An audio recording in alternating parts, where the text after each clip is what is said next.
아울러서 언론 보도와를 통해 드러나고 있는데 예비비 이 사용 문제는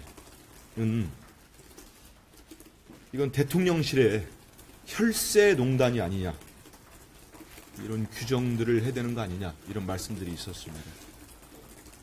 예비비의 성격과도 맞지 않는 곳에 지출이 됐고 사용이 됐습니다. 여기에 대해서는 분명한 대통령과 대통령실의 입장이 나와야 된다, 이런 말씀을 드리고, 아울러서 며칠 지났습니다만 지난 4월 30일 날 법원에서 판결들이 있었습니다. 법원 2심 판결에서도 대통령실의 영화 관람비, 비공개 회식비 내역들, 이게 공개 대상이라는 판단이 있었습니다. 또한 법무부가 그 먹칠한 업추비 카드 내역 있지 않습니까? 법원이 해당 정보 모두 공개할 것을 또 지난달 30일 판결을 했습니다. 이와 관련해서도 해당 부처와 대통령실의 책임 있는 소명과 내역이 밝혀질 것입니다.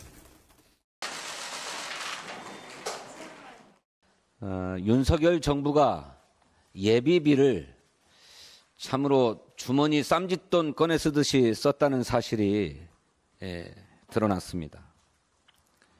2022년도 예비비 사용 내역을 보면 대통령은 500억이면 충분하다 했던 대통령실 이전 예산으로 예비비를 650억 원을 썼습니다. 또 2023년도에는 해외 순방 예산으로 532억 원을 썼습니다.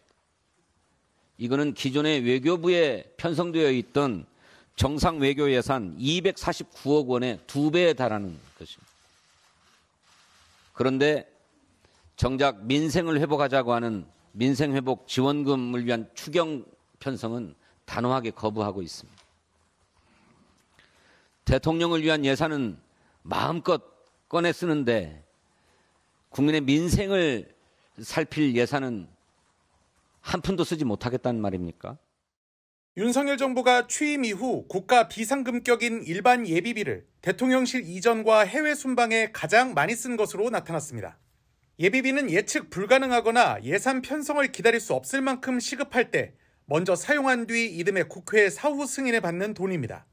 한국일보에 따르면 윤 대통령은 취임 1년 차인 2022년 대통령 집무실의 용산 이전에 예비비를 가장 자주, 가장 많이 사용한 것으로 나타났습니다.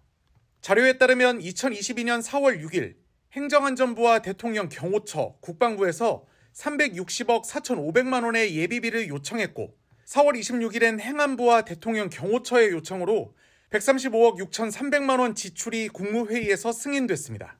또 7월 12일에는 대통령실을 경호하는 경찰 경호부대 이전을 위한 예비비 56억 8,472만 원과 청와대 개방을 위한 운영경비 96억 7천만 원까지 약 650억 원의 예비비가 사용됐습니다. 집권 2년 차인 2023년에는 외교활동 지원을 위한 예비비가 6차례 편성됐습니다. 우선 정상 및 총리 외교활동 경비 지원으로 328억 5,900만 원이 쓰였습니다. 또 해외 순방 프레스센터 운영 지원 76억 2,700만 원, 한 태평양 도서국 정상회의 경호 50억 500만 원, 한 아프리카 정상회의 준비기획단 48억 9,600만 원 등이 더해져 총 532억 700만 원의 예비비를 사용했습니다. 애초에 편성된 정상외교 예산 249억 원을 모두 쓰고 그 2배의 비용을 예비비로 추가 편성해 사용한 겁니다. 이와 함께 윤 대통령은 고물가 대책으로 농산물 할인 지원에 225억 원을, 일본 후쿠시마 원자력발전소 오염수 방류에 대응하기 위한 방사능 조사에 151억 9,900만 원을 사용한 것으로 나타났습니다. 또 수산물 소비 활성화를 위한 지원금 800억 원에 할인 행사 등을 연장하면서 143억 원을 더 투입했습니다. 야당에서는 대통령이 예비비를 쌈짓돈 쓰듯이 썼다고 비판하면서 국회에서 예비비 사용에 대한 사후 확인과 견제 기능을 강화할 필요가 있다는 주장을 내놨습니다. 상당히 좀 쌈짓돈 쓰듯이, 그러니까 이 대통령실이 자기들 필요한 예산을 정식으로 승인받지 않고 그냥 이렇게 쓴 문제가 있기 때문에 이건 결산 과정에서 꼼꼼하게 따지고요.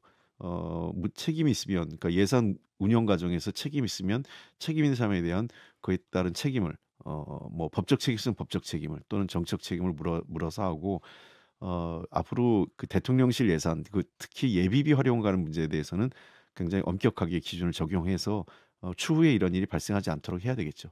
이상민 나라살림연구소 수석 전문위원은 예비비는 본 예산을 짤 때 예견하지 못했던 일이 발생했을 경우를 한정해 국회 심의를 나중에 받게 되는 것인 만큼 이를 이용해 자신의 정책 사업을 펼치는 것은 바람직하지 않다고 밝혔습니다.